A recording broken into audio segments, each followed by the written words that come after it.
madaxweynaha Somaliland Mudane Muuse Biixi Cabdi ayaa kulan la qaatay safiirada dalalka caalamka u fadhiya Somaliland oo maalmihii u dambeeyay tababar uga socday magaalada Berbera ee xarunta gobolka Saaxil.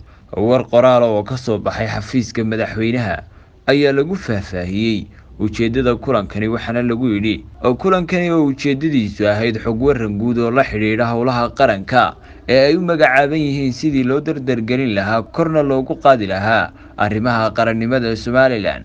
ayaa waxaa madaxweynaha warbixin guud ka siiyay wasiirka arrimaha dibadda iyo iskaashiga caalamiga Ciise Keyd Maxamuud oo uu weheliyay wasiir ku-xigeenka arrimaha dibadda Cabdinaasir Cumar Jaamac iyo agaasimaha guud ee wasaaraddaasi Maxamed Cabdilaahi Ducaale. waxaanu madaxweynuhu safiirada Somaliland kula dardaarmay inay xoojiyaan dadaalka iyo shaqada ay qaranka u hayaan, dareensanaadaanna inay wakiil u yihiin shacbiga jamhuuriyadda Somaliland ee ay magacooda xambaarsan yihiin, kuna matalaan dalalka ay joogaan, ogsoonaadaanna in la joogo waqtigii qarankani caalamka ka heli lahaa wuxuu ka mudan yahay oo ah ixtiraaf buuxa, tahayna inay ka shaqeeyaan dadaaladaasi iyagoo garab iyo gaashaanba ka helaya dowladda iyo shacbiga Somaliland ee dibadda iyo gudahaba. ugu dambeyntii wuxuu madaxweynuhu wasaaradda arrimaha dibadda iyo iskaashiga caalamiga ku bogaadiyay dadaalada ay gelisay inay kulamo noocan oo kale ah u qabsoomaan wakiilada Somaliland ee dalalka dibadda